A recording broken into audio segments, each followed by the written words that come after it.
Hola, ¿qué tal? ¿Cómo están? Bueno, hoy iniciamos un nuevo ciclo. Vamos a tratar de pensar qué pasa con las izquierdas, sobre todo en nuestra región. Para ello vamos a invitar a un conjunto de especialistas y de profesores de nuestra carrera de Sociología. Y bueno, en este caso empezamos con Inés Nercesian, es profesora de nuestra carrera y además de ello es investigadora del CONICET. Se ha especializado en temas de política latinoamericana y por eso estamos con ella. Gracias por la invitación. Gracias a ustedes por invitarnos. Y bueno, queríamos pensar, o qué te parece, cuál es la situación de la izquierda latinoamericana. Bueno, si me permitís, primero me gustaría hacer un diagnóstico de todo el mapa geopolítico de América Latina. Hay distintos recorridos en este momento, hay países que siguieron o que continúan con la línea de gobiernos de derecha, estoy pensando en Perú, México, Guatemala, Colombia. Hay países en donde, un segundo grupo de países en donde hubo un giro hacia la derecha, y estoy pensando en Argentina, donde hubo una elección y ganó la Alianza Cambiemos. Estoy pensando en los casos de Paraguay y Brasil. Con la salvedad, fíjate, en estos dos casos en donde precedió, digamos, hubo golpes de Estado, ¿no? En el caso de Paraguay en el 2008 contra Lugo, y en Brasil, bueno, justamente hoy que se está definiendo el juicio político contra Dilma.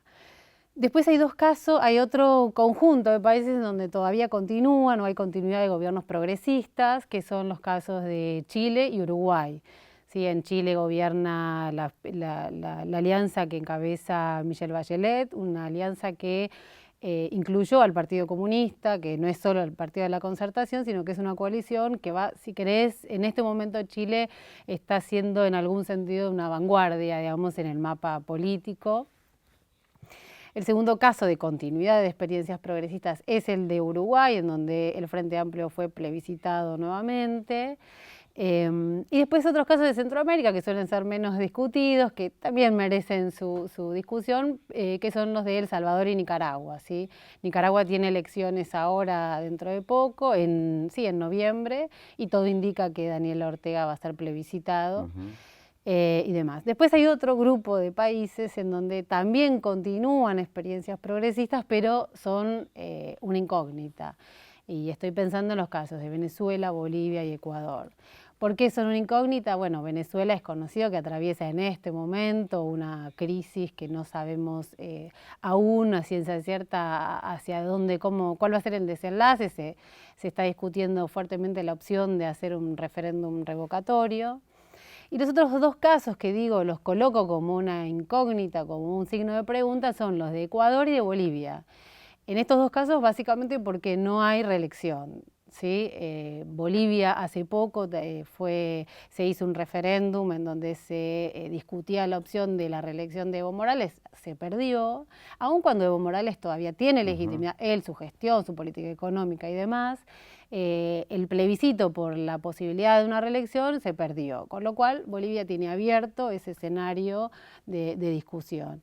Y lo mismo ocurre en el caso de Ecuador, que tiene elecciones ahora muy próximamente, en febrero del 2017, y donde, bueno, Correa ya dijo que no va a presentarse nuevamente, con lo cual ahí hay un signo de pregunta. ¿Sí? Ese es el mapa de América Latina. Mirando, vos me preguntabas por las izquierdas, bueno, mirando la tensión izquierda-derecha, ¿no? Sí, sí. Siempre son categorías relacionales.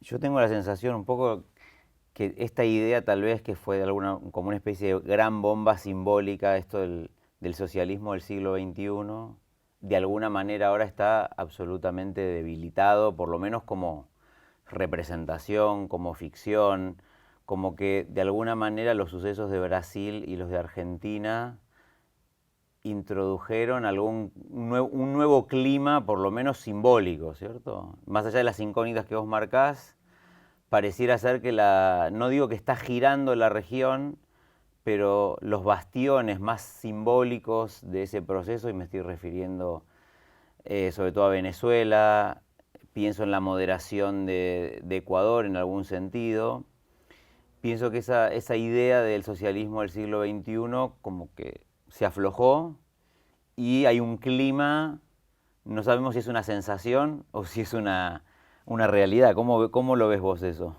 Sí, comparto totalmente. Lo primero, como signo de este socialismo del siglo XXI o estas experiencias, yo digo que tuvieron dos elementos significativos y singulares a lo largo de la larguísima historia de América Latina.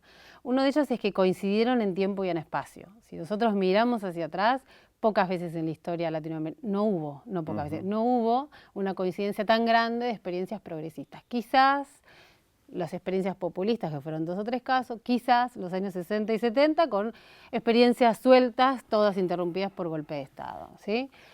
Ahí hay un dato. El otro dato, digamos, de este socialismo del siglo XXI o estas diversas experiencias que tuvieron que ver con el siglo XXI es la profunda vocación por el Estado, por el poder del Estado. El Estado como horizonte de posibilidad, como un horizonte de transformación.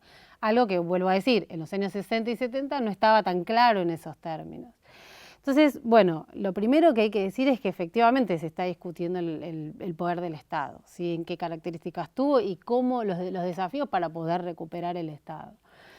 Y la otra cosa, tomando lo que vos decías de esta suerte de bomba simbólica que se empieza a desdibujar, comparto, y quizás introduciría una periodización para pensar eso. Y me parece que solemos periodizar muy al corto plazo y muy mirar el año anterior.